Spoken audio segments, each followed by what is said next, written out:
Hari ini saya mau menyampaikan firman Tuhan mengenai mengelola pengalaman hidup. Karena pengalaman hidup itu penuh dengan mutiara kebenaran, mutiara hikmat.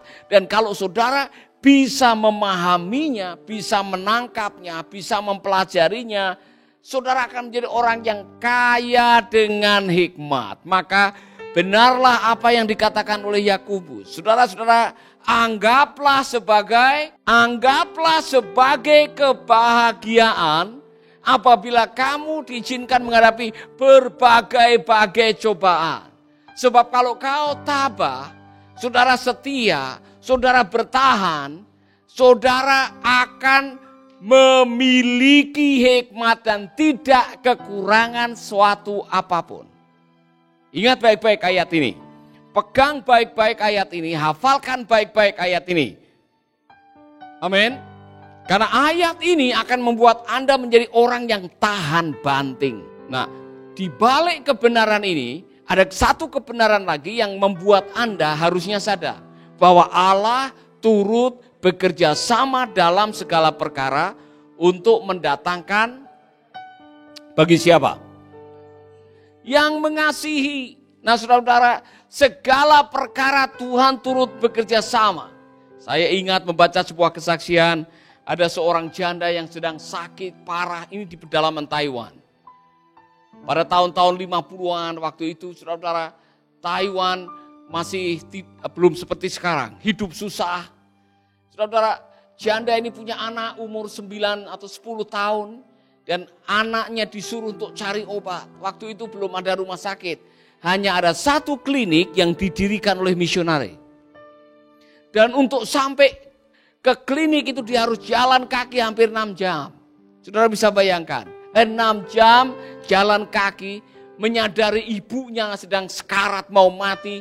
Anak ini dia berjuang, dia lari menuju ke klinik. Saudara-saudara, apa yang terjadi? Dia masuk ke dalam klinik, dia lapor kalau ibunya panas, suka seperti batuk, mengeluarkan darah. Kemudian tanpa banyak berpikir, itu bagian klinik membuat ramuan. Dan langsung dikasihkan kepada anak kecil yang umur 10 tahun. Dengan cepat dia ambil itu ramuan, dia lari. Karena dia tahu ibunya sedang berjuang, ibunya sedang bergumul, saudara-saudara. Mendekati rumah, mungkin hanya tinggal 2 jam sampai rumah dia, saking mungkin tergesa-gesanya dia lari, dia kesandung batang pohon yang ada di jalan itu, dia jatuh. Ramuannya itu tumpah. Aduh saudara-saudara, ini anak menyesal. Sementara orang-orang di dalam klinik itu sedang resah karena ramuan yang dikasih itu salah. Saudara-saudara, apa yang terjadi? Anak tadi yang sudah tinggal 2 jam sampai rumah dia balik lagi. Dia kembali lagi jalan kaki berjam-jam menuju ke klinik. Dan sampai di klinik, pegawai klinik ini yang meramu obat tanya, bagaimana dengan ibumu? Anak ini menangis. Kami minta maaf. Karena obat yang kamu kasih tumpah, karena saya tersandung, saya jatuh. Semua bilang haleluya. Puji Tuhan. Semua pegawai klinik bilang haleluya, puji Tuhan. Semua bilang haleluya, puji Tuhan. Tuhan baik. Kalau kamu kasih itu obat ke ibumu, itu bisa jadi racun. Itu bisa membunuh ibumu karena itu salah ramuan. Apakah kebetulan? Saudara-saudara, kadang-kadang kita diizinkan oleh Tuhan mengalami pengalaman yang pahit, pengalaman yang menjengkelkan, pengalaman yang bikin marah, pengalaman yang bikin sakit hati, pengalaman yang membuat penyesalan, pengalaman yang Anda tidak mau. Tapi di balik semuanya itu, Allah sedang melakukan sesuatu yang Anda tidak tahu. Memang tak mudah memahami rencana Tuhan. Amin. Maka tolong baca ayat ini, saudara-saudara. Ayat ini akan menolong saudara memahami apa yang saya akan ajarkan hari ini. Belajar dari pengalaman. Galatia 3 ayat 4. Galatia 3 ayat 4. Konteksnya sebetulnya Rasul Paulus sedang menegur jemaat yang tidak memahami dan tidak menghargai pengalaman. Dan Rasul Paulus mau mengatakan ini kepada Anda. Sia-siakah semua yang telah kamu alami sebanyak itu? Masakan sia-sia? Rasul Paulus sedang mengingatkan kepada jemaat di Galatia yang ada beberapa yang murtad karena mengalami pengalaman-pengalaman yang sulit.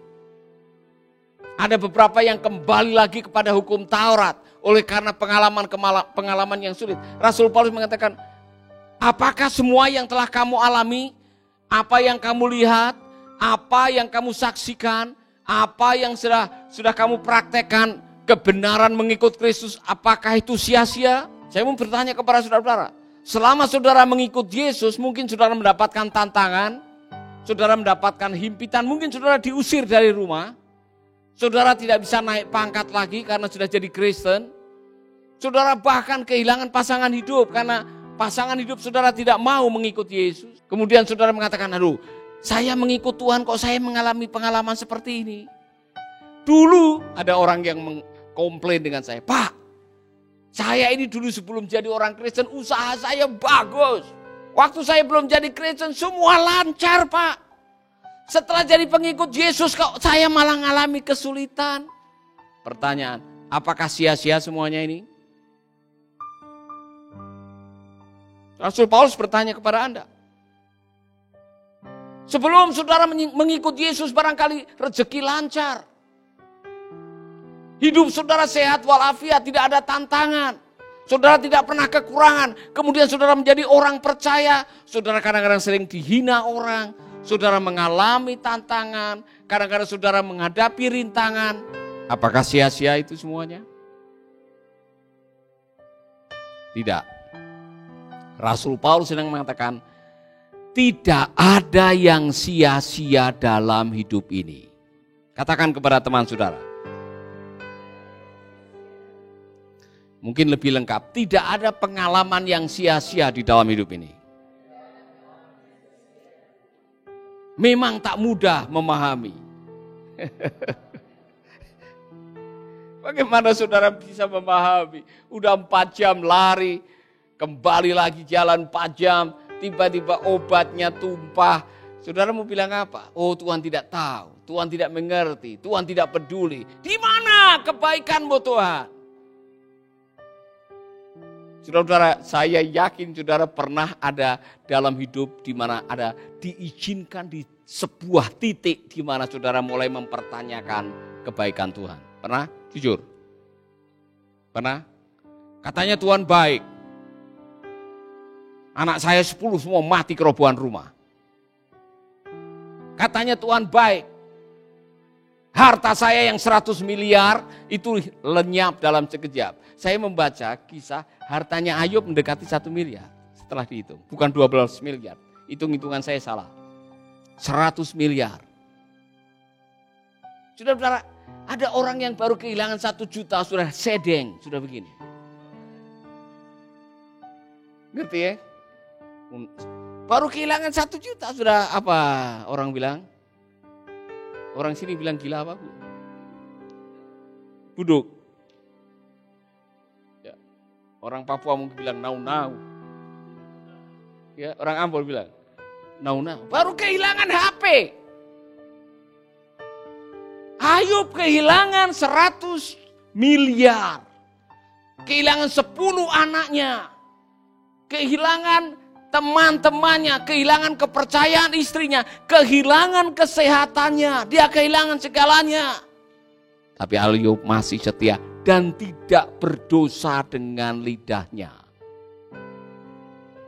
Nanti saudara akan tahu, ternyata di balik semuanya itu, di balik setiap pengalaman dalam hidup saudara, ada sesuatu yang Tuhan mau ajarkan untuk saudara-saudara. Maka ikuti nasihat firman Tuhan. Mari kita akan baca di dalam kitab Ulangan pasal 4 ayat 9 sampai 10. Tetapi waspadalah dan berhati-hatilah.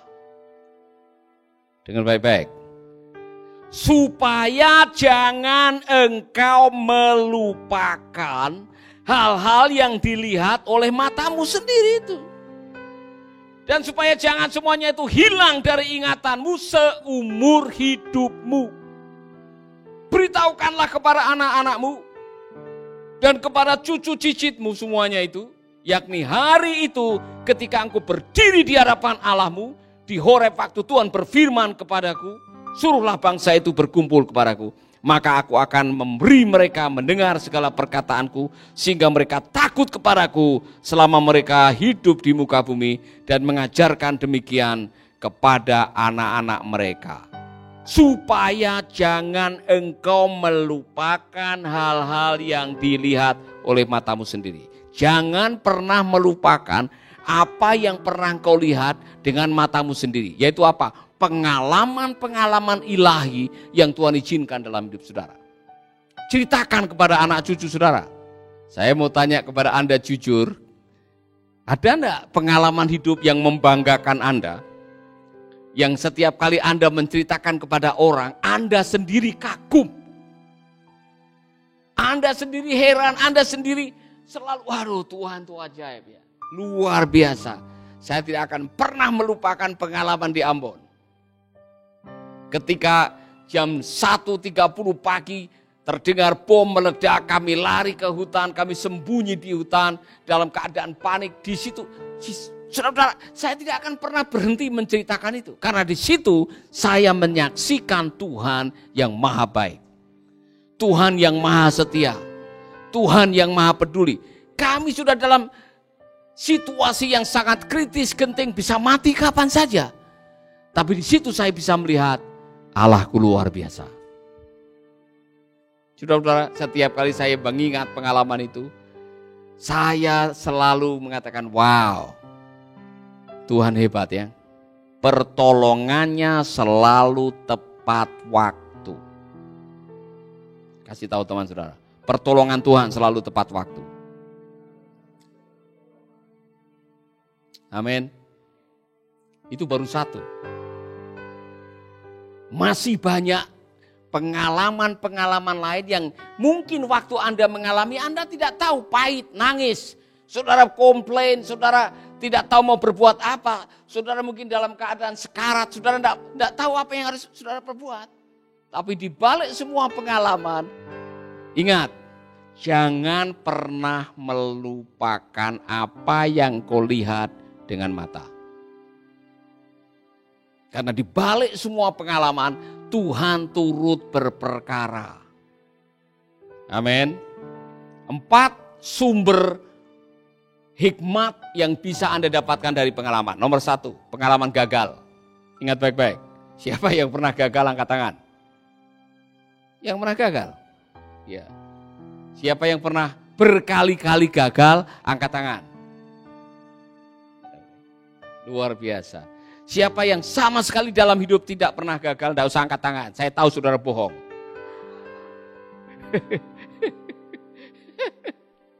Kita semua pernah gagal. Iya kan? Gagal adalah bagian dari kehidupan. Tidak semua yang Anda impikan, tidak semua visi yang Anda miliki, tidak semua tujuan yang Anda targetkan akan jadi kenyataan. Tidak semua. Maka perlengkapilah dirimu untuk mengalami kegagalan. Saudara, kalau baru gagal sekali, 2 kali, 3 kali, itu biasa. Thomas Alva Edison gagal lebih dari 1000 kali.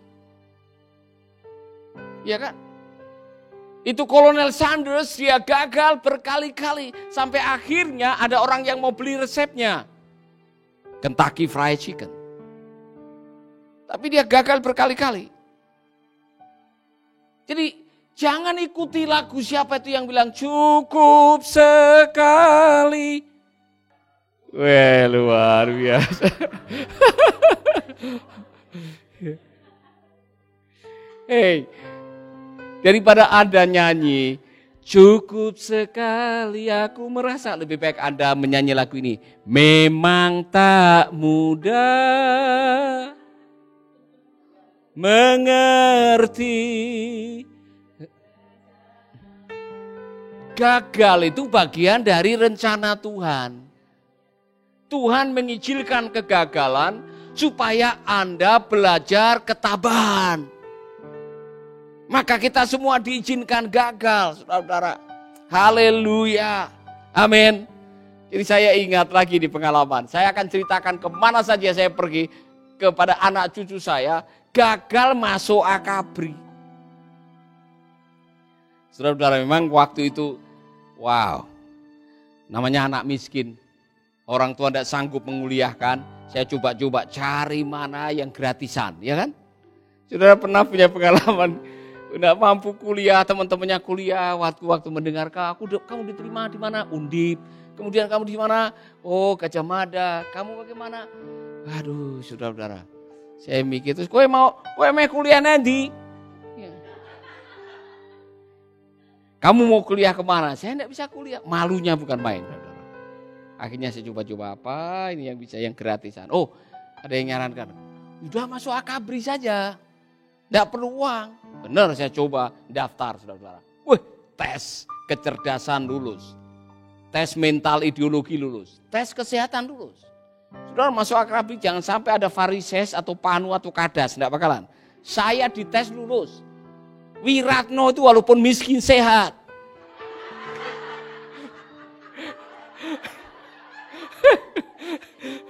Makanya lulus. Tes kecerdasan lulus. Saudara. Saya suruh lari di Stadion Semarang itu berapa 10 kali langsung suruh masuk kolam renang. Bisa enggak berenang? Lulus. Pada ya waktu itu, kalau sekarang mungkin enggak lulus, saudara-saudara. Jadi saya still yakin sekali sidang penentuan terakhir. Katanya ini tinggal satu langkah lagi, satu jengkal lagi saya akan diterima. Weh, saudara-saudara, saya bangga lah. Ya walaupun miskin, ya kan enggak bisa kuliah, tapi kalau sudah 3 tahun letnan 2 siapa yang enggak senang? Ya kan luar biasa. Saya sudah membayangkan saudara-saudara pulang ke rumah dengan letnan 2, semua orang kampung begini, ya kan? Tahu-tahu sidang pantukir nomor saya tidak ada. Yang nomornya yang terpampang suruh naik truk bawa ke Magelang. Karena yang tidak terpampang suruh naik truk bawa ke terminal suruh pulang. Saya suruh naik truk, dibawa ke terminal, suruh pulang. Saya yakin wajah kecewa itu ada, maka ibu saya yang sudah siap-siap mau syukuran potong kambing batal. Karena dia lihat wajah saya dari jauh, dia bilang, kowe ketompo ora le? Kamu diterima atau tidak? Gitu. Saya belum jawab, ibu sudah menghibur saya, ora popo. Ya.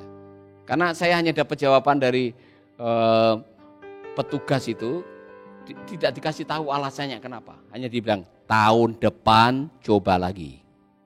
Artinya saya tidak diterima. Saya merenung-merenung, saudara. Wah, puji Tuhan, saya ini sekarang, kalau saya masuk jadi ABRI, saya tidak bisa jadi seperti ini. Mungkin tidak ada Mercy Indonesia. Iya kan? Tidak akan ketemu saudara-saudara.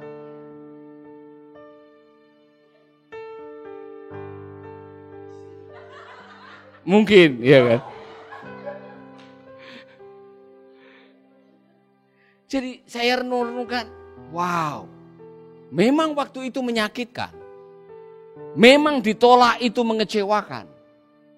Memang kegagalan itu membuat Anda bisa kecewa dan putus harapan. Tapi coba renungkan. Ayat tadi, Tuhan turut bekerja sama untuk mendatangkan kebaikan. Jadi jangan pernah Anda menengok ke masa lalu dan hanya menangisi dan meratapi. Pelajari. Ingat apa yang pernah kau lihat dengan matamu sendiri. Pelajari itu. Kata firman Tuhan. Jadi sekarang tengok kegagalan saudara. Tengok ke belakang, tengok ke belakang. Tengok pengalaman gagal saudara. Senyum, senyum. Sekarang senyum terhadap kegagalan Anda. Terima kasih kegagalan. Katakan 1, 2, 3.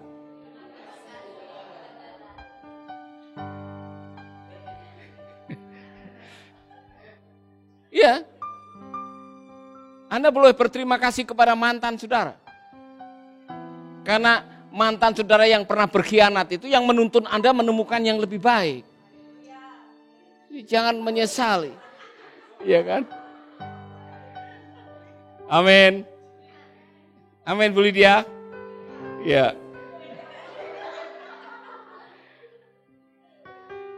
Yang kedua, ingat kelemahan. Yang pertama kegagalan. Yang kedua, kelemahan. Setiap orang punya kelemahan. Kelemahan itu diizinkan oleh Tuhan supaya engkau bergantung kepada kasih karunia-Nya. Rasul Paulus menyadari, saya punya kelemahan. Udah 2 atau 3 kali saya berdoa supaya Tuhan melepaskan aku dari utusan iblis yang menggocok aku, kanker mata. Tetapi tidak dicabut oleh Tuhan. Justru saya mendengarkan sebuah kata-kata, kasih karuniaku cukup bagiku. Dan ada satu kalimat, justru di dalam kelemahanku, di sanalah aku melihat kekuatan Tuhan. Kita semua punya kelemahan. Anda bohong kalau tidak punya kelemahan. Jujur. Kita semua punya kelemahan. Saya juga punya kelemahan, saudara. Saudara juga punya kelemahan. Di titik kelemahan disitulah saudara menyadari bahwa saya perlu kasih karunia Tuhan.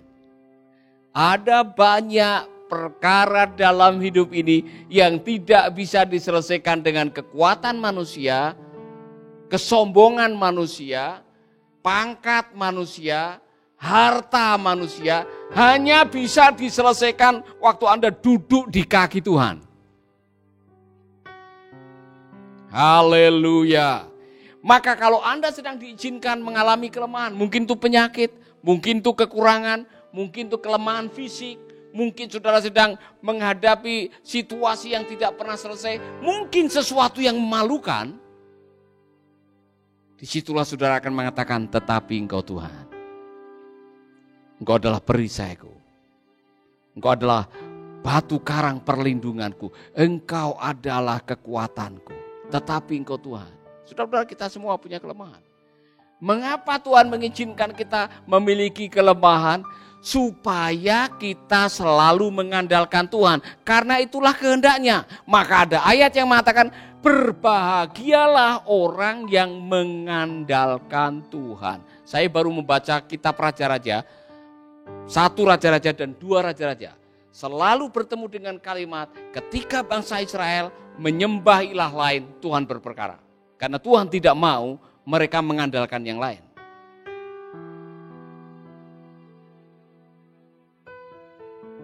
Maka Anda harus berdamai dengan kelemahan Anda. Amin.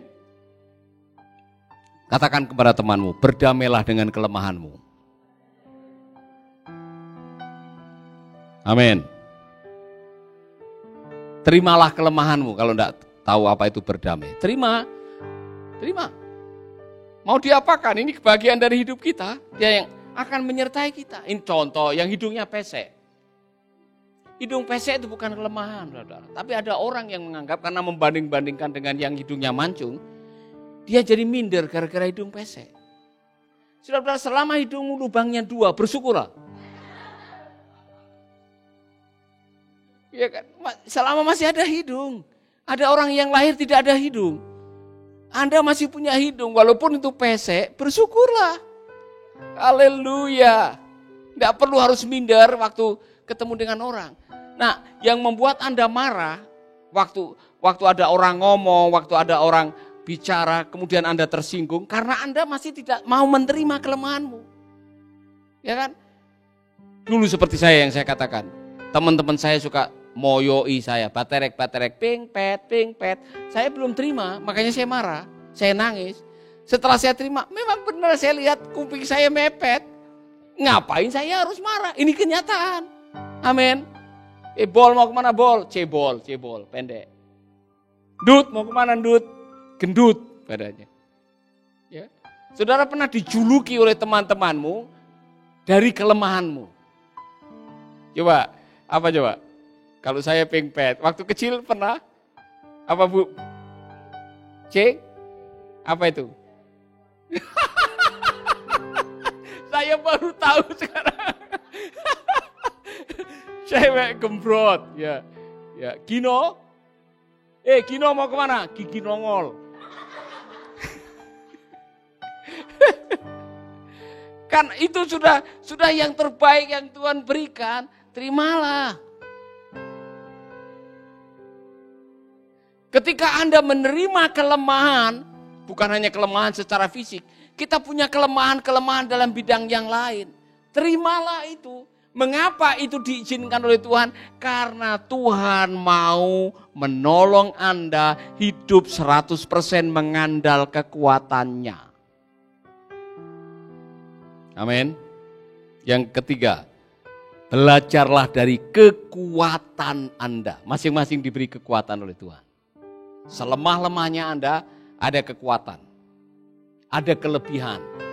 Sebanyak-banyaknya kekurangan Anda, pasti Anda punya kelebihan dibanding dengan orang lain. Jadi jangan suka meremehkan orang karena hanya melihat kelemahannya. Lihat juga kelebihannya. Itu ada yang kemarin kita lihat Nick Fujistik yang tidak punya kaki, tidak punya tangan. Dia punya kelebihan, komunikasi, pinter berkhotbah, tidak minder.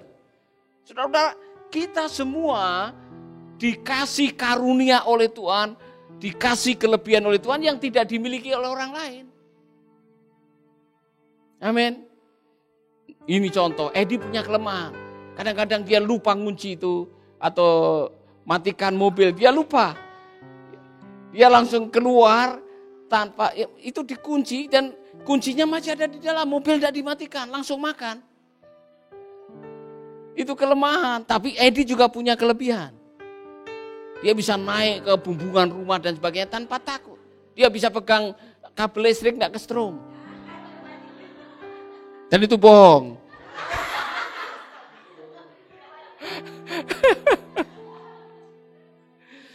Masing-masing kita punya kekurangan dan kelebihan. Nah, ada waktu-waktu di mana Tuhan izinkan Anda mencapai pencapaian. Duduk diam, pelajari. Wow. Apa yang menjadi resep kok saya bisa mengalami seperti ini? Kok saya bisa sampai di titik ini? Apa sih sebetulnya kekuatan? Belajar dari situ dan ceritakan ke anak cucu. Amin. Haleluya. Saya yakin duduk diam nanti membuat inventaris pengalaman. Pengalaman gagal apa yang sampai hari ini saya tidak akan pernah lupakan dan saya akan ceritakan ke anak cucu supaya mereka tidak mengulangi kegagalan yang sama. Pengalaman berhasil, kekuatan saudara. Amin. Yang keempat, belajar dari pengalaman orang. Mengapa Anda dipertemukan dengan orang-orang dalam hidup saudara? Karena Tuhan mau saudara belajar dari mereka. Makanya orang yang mengurung diri hidup sendiri dan tidak pernah bergaul dengan orang lain, saya kasihan dengan orang itu. Ya kan? Kasihan saudara. Yang lain-lain bisa memuji, menyanyi Tuhan, ya kan? Kita menyembah Tuhan bersama-sama. Dia hanya menyanyi dalam kamar sendiri. Kini aku sendiri lagi. Bodoh. Kenapa tidak mau keluar? Dan belajar dari orang lain. Karena apa? Saudara, ini saya mau mengatakan kepada Anda, kemanapun Anda pergi ketemu dengan orang, belajarlah dari orang itu. Pasti setiap orang punya pengalaman keberhasilan, punya pengalaman kegagalan. Dan kenapa Tuhan suruh Anda ketemu dengan orang itu? Supaya Anda belajar. Wow, banyak orang yang saya temui di jalan dimanapun, saya belajar. Kemarin kami lagi makan mie ayam buceri itu. Ada bapak-bapak yang jualan mainan anak yang bunyi duk gitu. Saya jadi ingat masa kecil. Kalau ada orang punya hajatan di kampung saya biasanya ada wayang kulit dan sebagainya. Pasti ada yang jualan itu. Waduh, saudara-saudara senengnya bukan main, dibelikan oleh-oleh itu. Saya bisa keliling kampung dengan itu, saudara. Waktu jalan bunyi semua anak-anak keluar ngikuti kita di belakang. Woi, senengnya bukan main. Ya, kacamata lagi. Ya. Tapi apa yang saya lihat? Saya tanya, Pak harga berapa? 251. Dia yang bawa 3. Saya bilang, saya beli 3 semuanya. Kemudian saya kasih uang 100. Dia mau lagi nyari-nyari uang kembalian. Yang 25.000 Bapak bawa aja, enggak usah kasih, beli makan. Oh saudara, dia terima kasihnya tidak habis-habis. Terima kasih Bapak, terima kasih. Dia kemudian saya amati, dia keluar. Dia duduk di emperan dan dia begini. Dia berterima kasih karena 3 laku semuanya. Dan dia tidak habis-habisnya mungkin berdoa. Saya belajar dari orang itu, sudah tua, kakek-kakek sudah tua, yang masih berjuang. Beberapa hari yang lalu, saya antar ibu dengan Timi, kemudian saya coba makan, ada namanya kalau saudara ke Renon, ada orang jualan di samping kiri, lontong Kupang. Bukan lontong dari Kupang, tapi lontong dengan binatang kayak kerang kecil-kecil itu. Ya, saya tanya kok bisa jualan begini berapa tahun? Oh, ternyata larisnya bukan main. Saudara-saudara, orang-orang yang tidak mudah menyerah, walaupun dia pernah mengalami kesulitan, pada akhirnya dikasih anugerah berkah oleh Tuhan. Dia datang dari Jember. Dia cerita waktu COVID kemarin, susahnya bukan main, hampir tidak ada orang yang beli. Dia kesulitan secara ekonomi, bayar kos-kosan aja tidak mampu.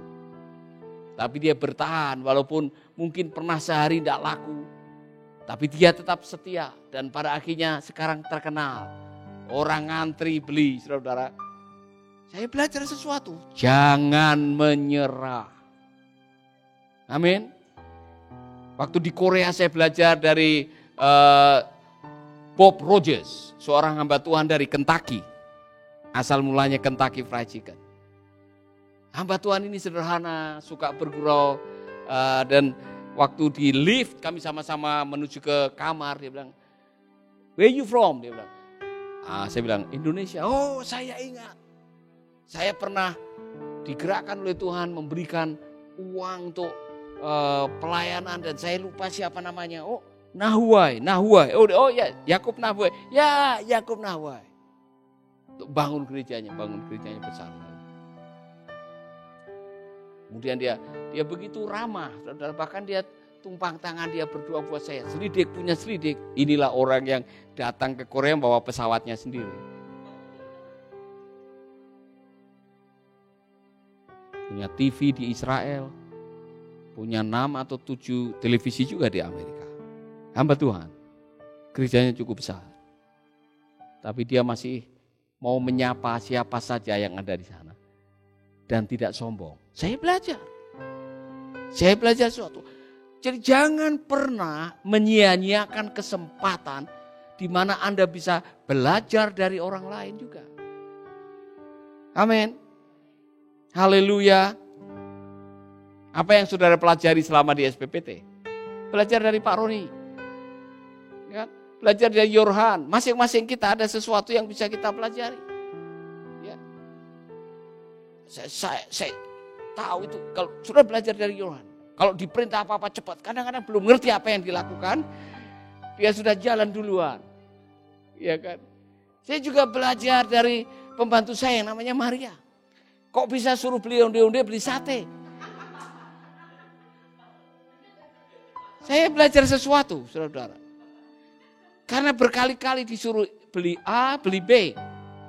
Saya belajar apa karena komunikasinya yang kita kurang jelas, atau ada signal yang putus, atau apa.